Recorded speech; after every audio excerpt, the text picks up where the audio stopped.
que fará por nós estudará, levanta-te e anda.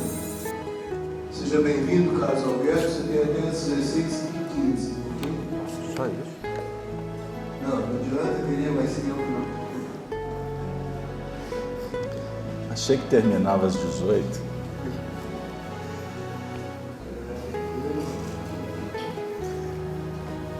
Ufa. Tava bom, não tava? Quer voltar? Quer voltar? Boa tarde para todos. É com uma gigantesca alegria que eu estou aqui. Retornar ao grupo da Fraternidade Espírita. Irmã Sheila, ver os amigos, companheiros de outras eras. Eu sempre inicio as minhas singelas participações agradecendo a Deus por ter subido essas escadas como vocês. Olhava para o Marcão tomando conta dos carros lá fora. Eu sempre falo para ele, nós começamos juntos em 1987 e o mundo nunca mais foi o mesmo. Que bom estar aqui. Não só por revê-los, mas também agradecendo a Deus por ter permanecido. Porque muitos são os chamados e é muito fácil desistir. Porque dá trabalho. Melhorar dá muito trabalho. Mas é bom demais dar conta. E eu sou mineiro. Tenho que dizer assim. É bom demais dar conta.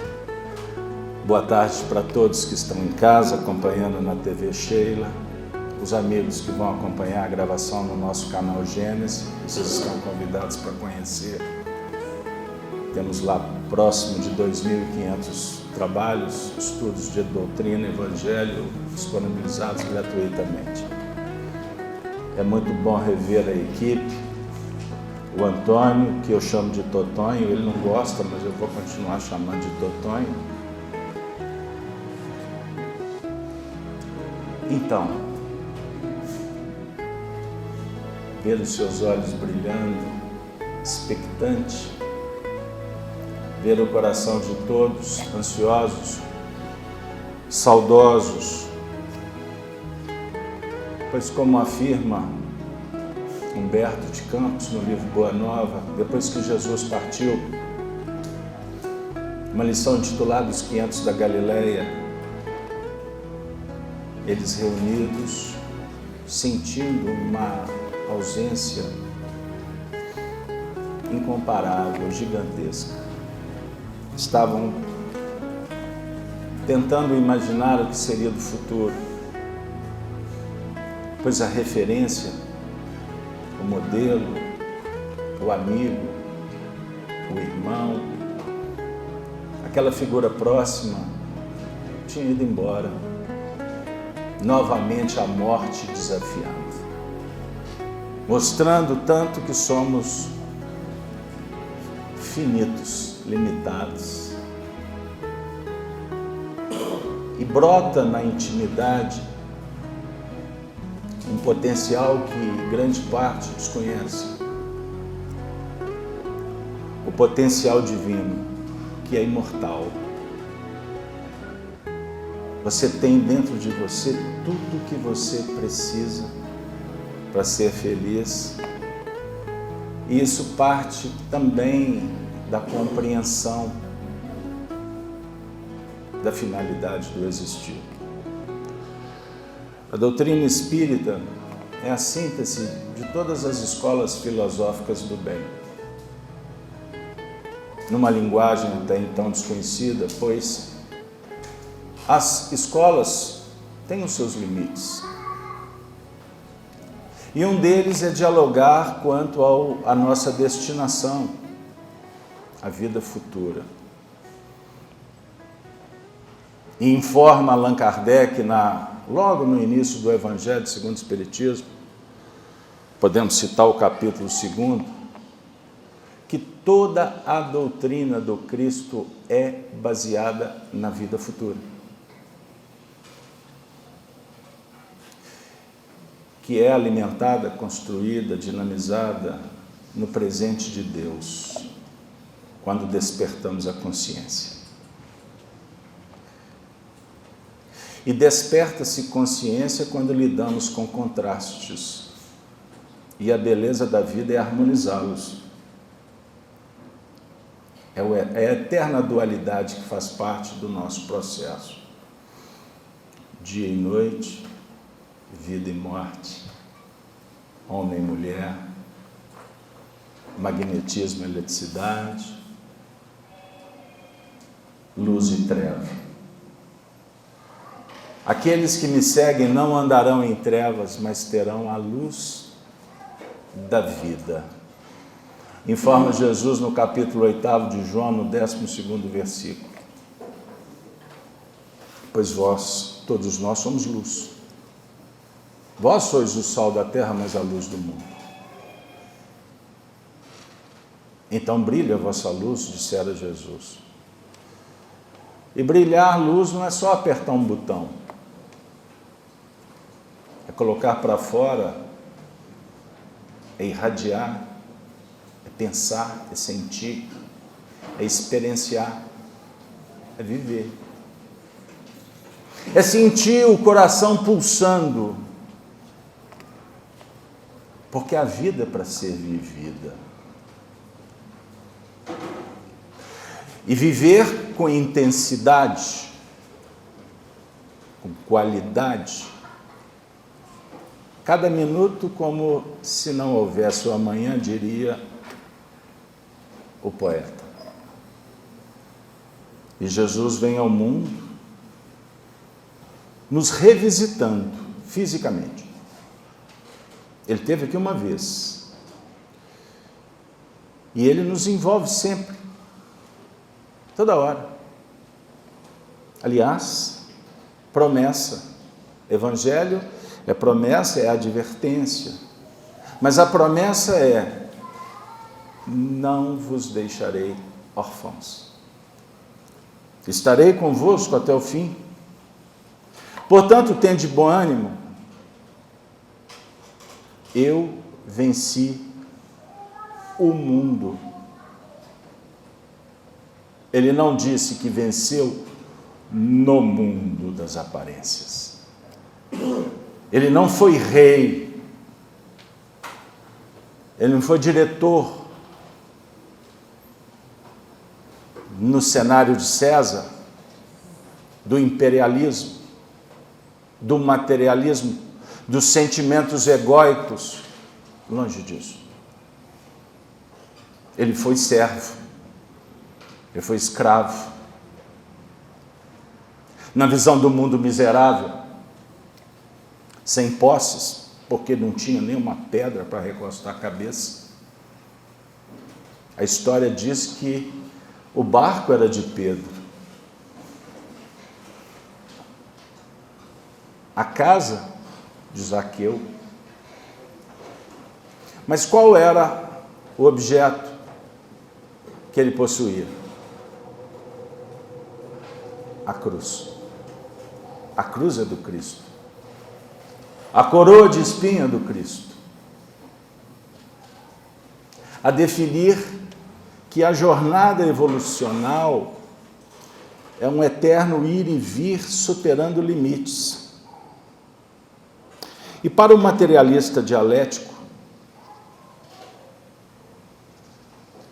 o poderio que importa é aquele que nos atende, principalmente para que não tenhamos que nos esforçar, que alguém faça, que o governo dê, que sejamos aplaudidos, admirados, que a conta esteja recheada. O filho perfeito, a sogra maravilhosa, igual a sua. Por que você remexeu na cadeira? O marido e a esposa. Saúde perfeita? Beleza helênica? Ele disse: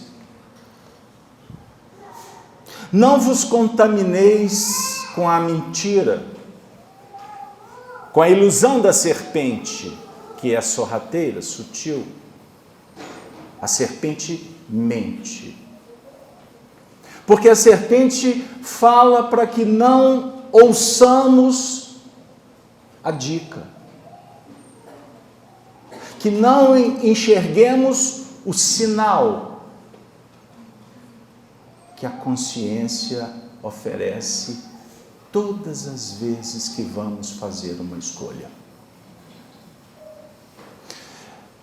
Em Espiritismo tem uma questão extraordinária de número 621.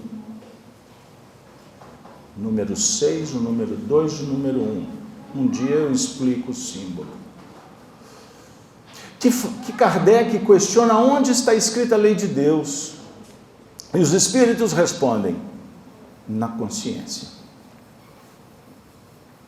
E nós estamos o tempo todo tentando compreender, afinal de contas, o que é consciência. Está no cérebro. Consciência é algo que você vai adquirir em nível de informação, cultura, seus pais vão... Não é isso. Consciência é a capacidade de compreendermos, de sentirmos todo o potencial sagrado divino que representa a vida e que está dentro de você. Você tem tudo que você precisa para empreender a sua jornada evolutiva. Só que nós, na Terra, forjamos, desenvolvemos, aprimoramos o caráter, a índole. Por isso nós temos oportunidades, reencarnações, personalidades. João, Maria, José, o endereço tal, a cidade Y, o planeta tal. Mas tudo isso são ferramentas. E nós não podemos nos confundir. Você não pode pensar que você é o corpo que você usa. Você não é essa personalidade que amanhã será diferente. Pode ser que amanhã você esteja em outro corpo. Hoje você é mulher, amanhã você pode ser homem. O espírito não tem sexo. E, aliás, o materialismo vai te confundir com a polaridade, com o gênero. Porque o materialismo quer separar todo mundo. Para que a gente tenha uma grande dificuldade de perceber a pessoa, não pelo que ela está fazendo, mas pelo que ela é. E o que ela é? Nem ela sabe. Nós estamos aqui para descobrir o que somos. Mas eu não posso impedir essa relação divina a partir de sentimentos egóicos, dos interesses que me afastam da realidade e me colocam num lugar muito distante, que vai gerando um conflito existencial, um vazio tão complexo, que eu posso chegar num determinado momento da vida de ter uma sensação que eu estou enlouquecendo, que eu não sei verdadeiramente o que eu devo fazer. Qual que é a minha tarefa, afinal de contas? É pagar boleto? A minha tarefa, ela se confunde com a fisiologia, porque tem determinados momentos que você vai ter conflito, porque vives numa família e olha para a família do lado, tudo perfeito, mas a sua não serve. Afinal de contas, o que eu estou fazendo aqui? Não se assuste com o que eu vou dizer, mas eu vou numa flecha certeira no sentimento sagrado filial. Existem pessoas que não conseguem relacionar com os pais. E é em nível de escrúpulo, de informação ortodoxa, dogmática, é um crime. Eu não amo a minha mãe. Eu não tenho afinidade com meu pai. Ou uma mulher que engravida e começa a ter rejeição do filho. E quando ele nasce, isso avoluma, cresce, e ela não consegue amar o filho. E ela luta numa batalha cruel a vida inteira. E o mundo materialista não consegue resolver isso. As ciências vão trabalhar o existencialismo, vão promover terapêuticas, vão projetar uma série de procedimentos. Mas a ciência materialista não vai nos colocar diante de um fato. Porque esse sentimento que se tornou uma enfermidade, ele não é simplesmente uma aversão sem motivo. Existem raízes profundas na história psíquica, espiritual dos protagonistas da história. Porque eu não estou encontrando com alguém aleatoriamente, como se fala na atualidade, por acaso.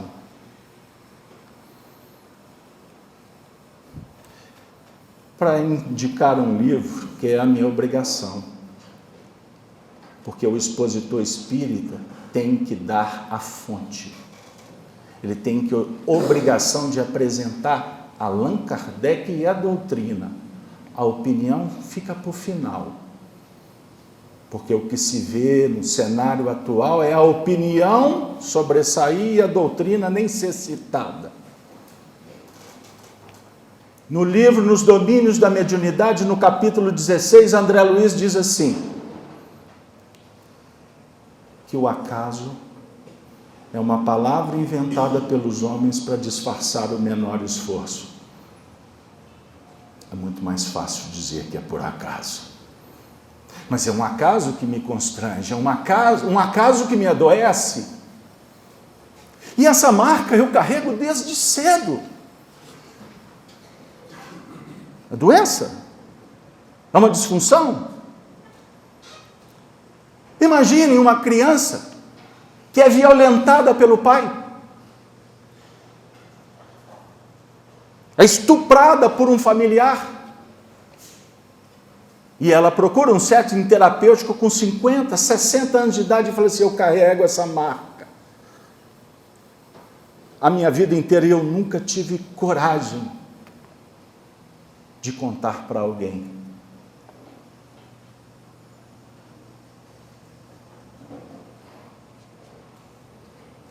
É uma doença da alma. Causas atuais das aflições, o Evangelho segundo o Espiritismo aponta. Anteriormente eu disse, causas pregressas dos sofrimentos atuais. O certo é que existe um problema, uma chaga, uma doença moral, em alguns casos, um vício, que basta uma circunstância para que o gatilho seja acionado.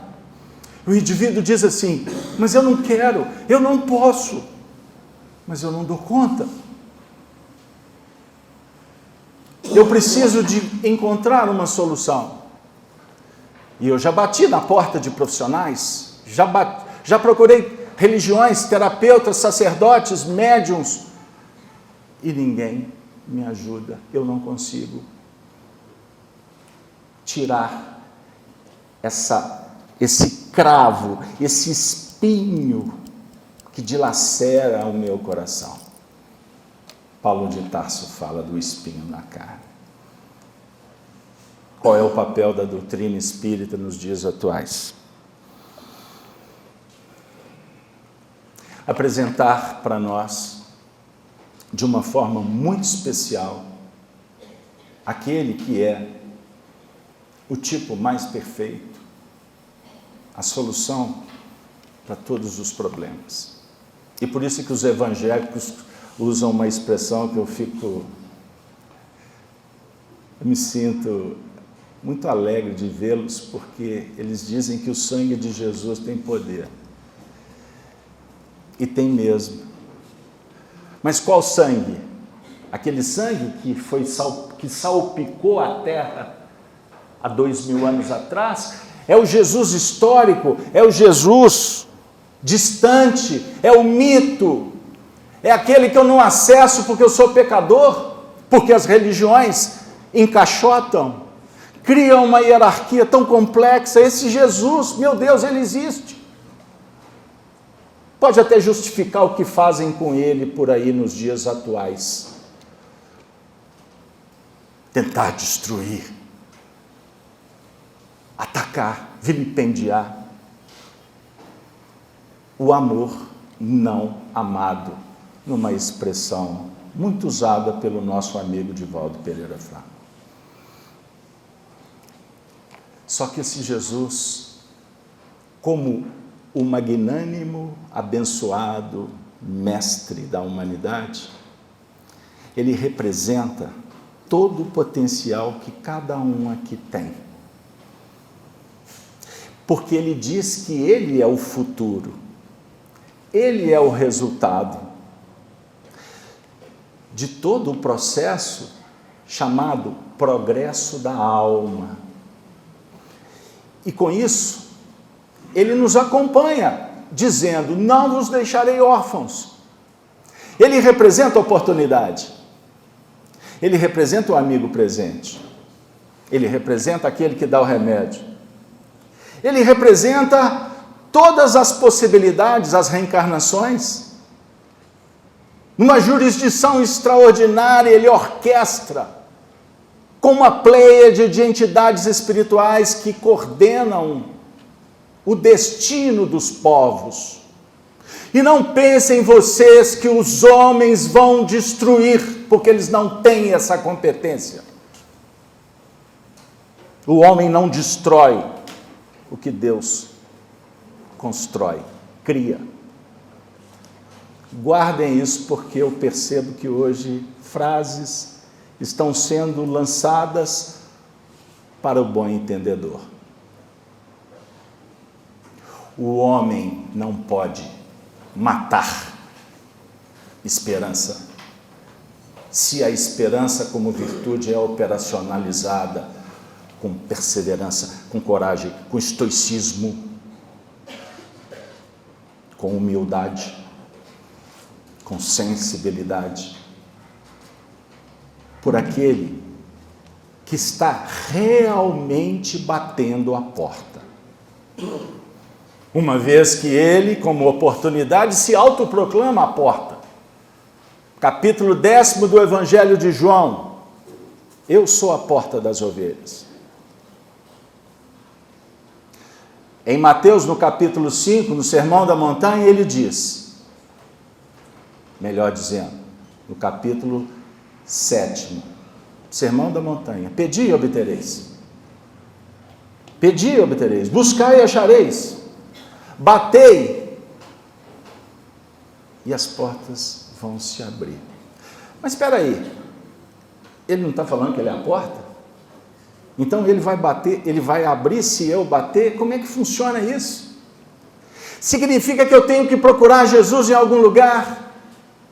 Eu tenho que encontrar a felicidade numa prateleira, num livro, num relacionamento? Eu tenho que fazer o quê, Carlos Alberto? Afinal de contas, Deus existe mesmo? Onde Ele está? Eu não sei, eu estou perdido, eu estou doente, eu estou chagado, eu estou leproso, contaminado, obsedado.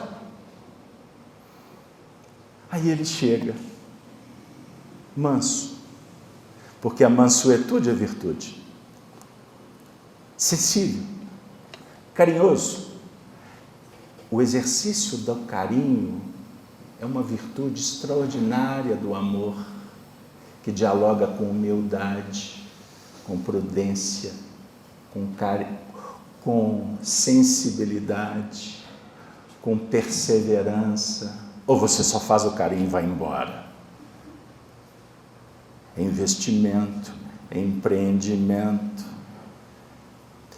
é justiça, não é passar pano, não se preocupar com o que pensam, não se interessar com o politicamente correto, a opinião pública, o que o outro vai reagir, aplaudir ou atacar.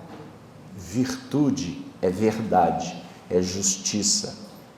Virtude é o sinônimo da operação que traz a ideia da excelência. Todo esse mecanismo de caridade, porque caridade são aspectos de virtude. As virtudes são irmãs. As virtudes protegem. As virtudes curam. As virtudes solucionam. As virtudes esclarecem. As virtudes sugerem que você tenha o que você precisa. Então Jesus diz assim: tem de bom ânimo. Levanta. Levanta e segue. Levanta e prossiga. Mas prossiga para o endereço correto. E você sabe qual é o endereço? Se você não sabe, qualquer caminho vale. Então temos que descobrir o endereço. Para onde nós queremos ir? Agora saiba que percorrer esse caminho, bater nessa porta, como foi dito no início, precisa de boa vontade, de constância, de perseverança. Porque dentro desse mecanismo, naturalmente nós vamos deixar de pensar de uma forma equivocada, negativa, destrutiva. Por quê? A dor do mundo, ela é diretamente proporcional ao nosso grau de ignorância. Informa a doutrina espírita a definir que o sofrimento, entendam isso, o sofrimento, ele na verdade representa uma oportunidade para a gente avaliar o nosso nível de compreensão, a nossa dedicação em superar e encontrar exatamente a ambiência emocional para que você tenha segurança em percorrer os caminhos necessários que a tua consciência indica. E naturalmente a gente vai encontrando o que ele oferece. O Jesus que está lá fora, aí a gente começa a perceber o Cristo que está dentro.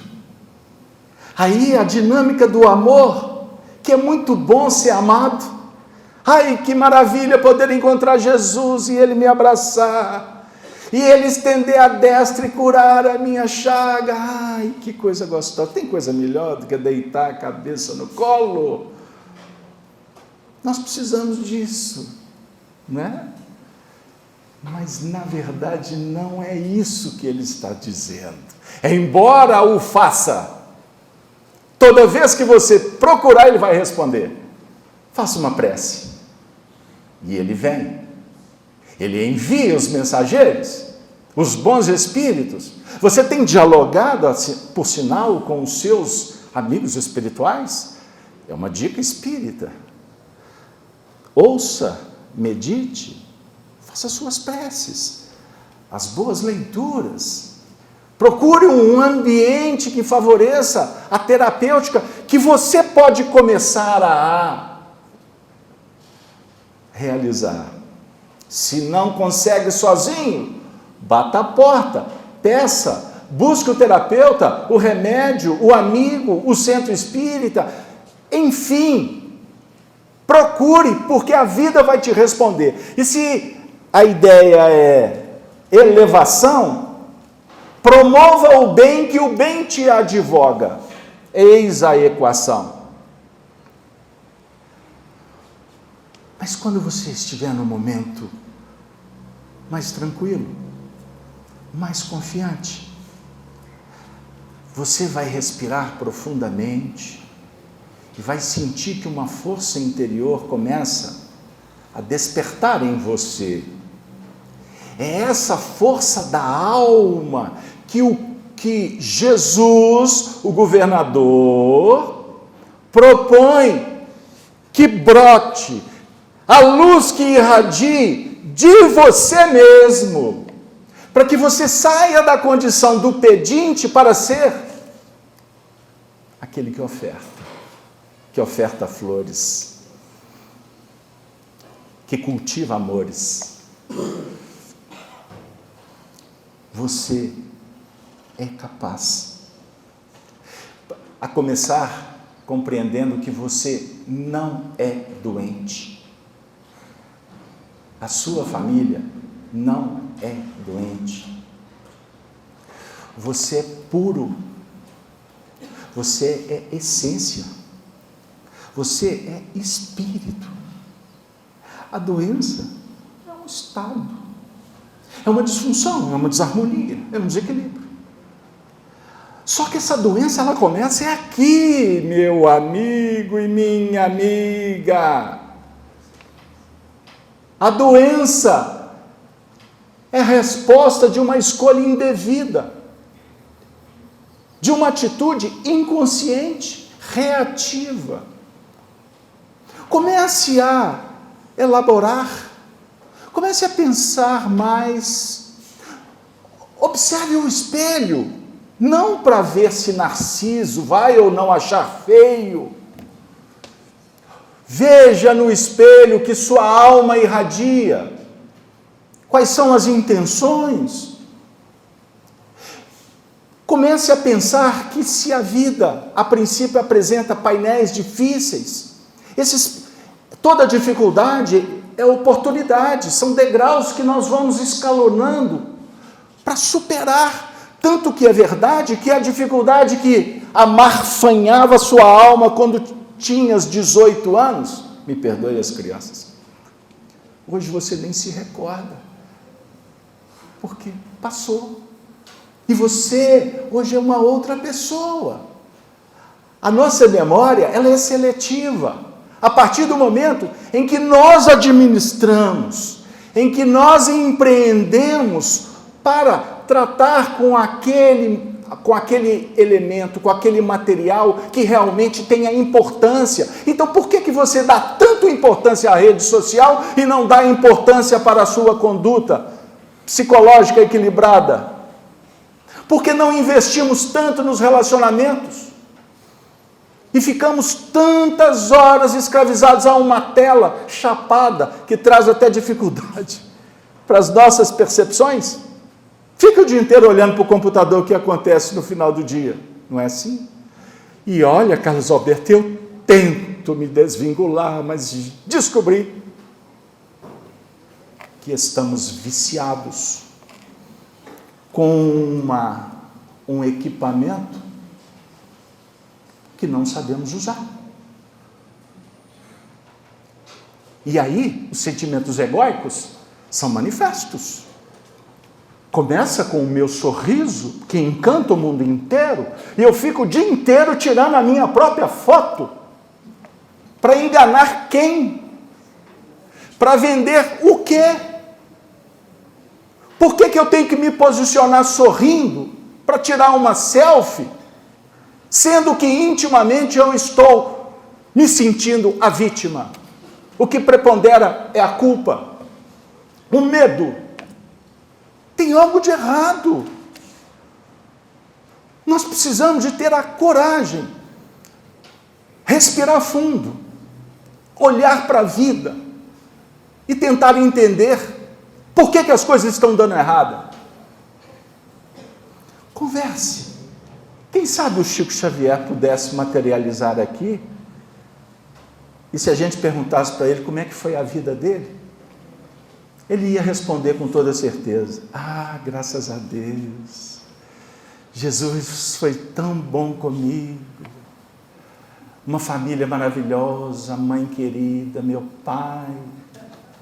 Ah, eu tinha um corpo que me deu trabalho, mas ele foi um instrumento para que eu conseguisse ir até o fim. O Chico ia falar: ai meu Deus, nós convivemos com muitas dores, mas graças a Deus somos todos irmãos. Seguramos a peteca, julgamos Muitas vezes as situações para o outro nos devolver, mas no final, no interior de Minas, tudo se resolve, porque eu dou a xícara de café, o outro me passa o açúcar, a gente dá o pão, e no final todo mundo se alimenta, e olha que lá em casa eram 15 irmãos. E deu certo. Nós tínhamos Deus no coração. Porque Jesus se tornou o nosso mestre. Jesus foi a nossa referência. E Jesus nos mostrou que é possível quando respeitamos o próximo, quando amamos a nós mesmos. Porque não adianta você ser bonzinho, amar o mundo inteiro, ser o campeão de caridade e você não cuida de você mesmo. Isso se chama sentimentos egóicos disfarçados. Porque existem os aparentes, que a gente vê claramente a vaidade, o orgulho, mas existem trocas. Em nome da virtude eu negocio, inclusive com os espíritos. Eu venho até o centro espírita para ficar bem com eles. E quem sabe eles me ajudam a arrumar um casamento. Significa que a gente continua sem olhar no espelho e observar a luz que está dentro da gente. E que quando ela irradia, tudo muda. Porque a gente começa a pensar diferente. Se você não pensar diferente, você vai ser mais um na massa de manobra, que todo mundo sabe que bilhões de pessoas desse planeta são manipuladas o tempo todo pelos controladores do mundo, que proporcionam divisão, miséria moral, que querem que você fique o tempo todo no telejornal, na telenovela, nos programas de auditório, e a gente não tem tempo para ler o livro, porque também tem a rede social para ficar no Zap, no Insta, no Face, e pronuncia com a beleza total, estou no shopping, veja aí que maravilha, estou na Europa, olha aqui o cantinho da comunidade, aqui tem até uma piscininha, e a vida está passando. Entendam isso. A vida está passando e ela passa numa velocidade assustadora. E as relações estão na lata de lixo. A gente não tem tempo para visitar, para cuidar. Se não temos tempo para cuidar da gente, que somos egóicos, e o tempo para cuidar dos outros, chega o momento, entendam isso. Eu queria estar falando de flores, mas para chegar nas pétalas eu tenho que subir os degraus dos espinhos. Por quê? O espiritismo verdadeiro é aquele que dialoga conosco falando a verdade. A hora de decisão, o momento da transição, ele não está lá fora. O momento da decisão é interno. Nós podemos fazer de um mundo melhor, um mundo regenerado. Como podemos continuar trancafiados no mundo primitivo, violento, falacioso, doente, esquecido, miserável, abandonado. Amigos e amigas, nós viemos hoje aqui, eu não tenho mais dúvida, para receber um abraço, um afago, mas uma injeção de bom ânimo. Mas para tomar essa injeção, a gente tem que dizer: eu quero a injeção. Uma dica: passem na livraria do Sheila, adquiram um livro, Levantar e Seguir. Os amigos espirituais pediram que trouxéssemos a essência do prefácio desse livro, é uma mensagem de Emmanuel. E, por certo, a língua, a expressão, a desenvoltura literária e espiritual de Emmanuel é num patamar de cima e eu não tenho altura para chegar. Mas para indicar o livro é minha obrigação. Porque na essência Emmanuel quer dizer que Jesus, quando fala sobre a necessidade de levantar, andar, seguir, ele fala para aqueles que realmente querem. Porque o amor respeita o livre-arbítrio. Sabe que a ilusão também tem um prazo de validade, como toda relação egóica. todas as escolhas apaixonadas, emotivas, sem racionalização, sem prudência, sem compromisso moral, vai acabar. A exaustão é um processo natural, é um resultado, é uma colheita. E nós estamos aqui para sermos abraçados, mas ao mesmo tempo ouvir a mensagem, a promessa. Todos seremos felizes um dia, mas felicidade você não compra, você adquire por mérito. Ninguém no mundo vai fazer o que te compete. Essa obra é sua.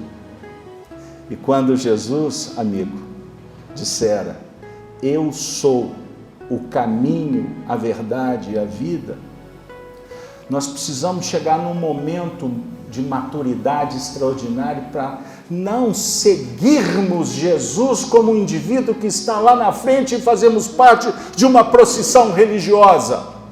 Não é isso. Ele está dizendo que Ele é o caminho. Procure referência e inspiração com Ele.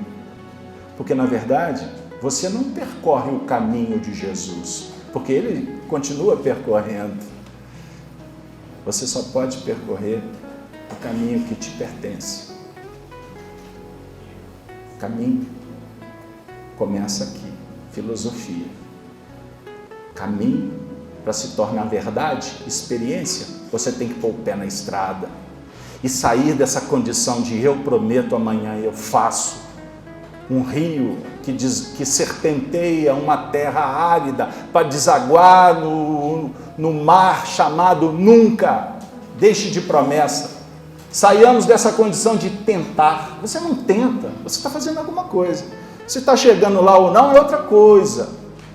Você está fazendo. Então, caminho, ideia, mente, pensamento, sentimento, verdade, vivência, operação, pé na estrada, fé com obras, e que possamos celebrar a vida, porque a vida verdadeira, ela pulsa no seu coração, e quando muitos corações pulsam juntos, unidos no mesmo ideal, é celebração nos céus. O reino dos céus é comparado a um pai que vai celebrar a bodas de um filho. E Allan Kardec, no capítulo 18 do Evangelho segundo o Espiritismo, fala assim, o reino dos céus é só alegria, é só ventura.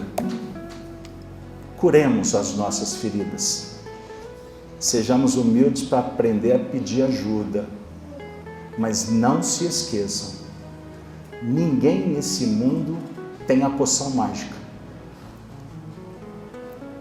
Porque o tesouro sagrado está dentro de você e você tem que descobrir isso. E eu não tenho dúvida em afirmar, você já está sentindo e descobrindo isso.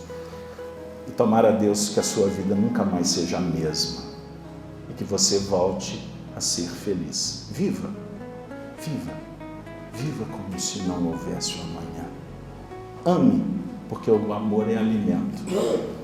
E estenda a mão para abraçar, para dizer adeus, para psicografar e para pedir que Deus nos dê novas oportunidades. Com a saudação, meu amigo Antônio, dos cristãos dos primeiros tempos, os espíritos distribuindo flores nesse momento, bem-aventurados os médiuns que estão sentindo a fragrância, em nome do cristianismo puro, de um espiritismo raiz, guardem o mantra Ave Cristo. Muito obrigado, Carlos. Você possa estar com a gente novamente e que possamos levar os nossos lares e refletir sobre tudo que foi dito aqui. Agora vamos pedir para o senhor Geraldo, que é o maestro, para que o coral continue mais um hino, o Pedro fará por nós a prece final.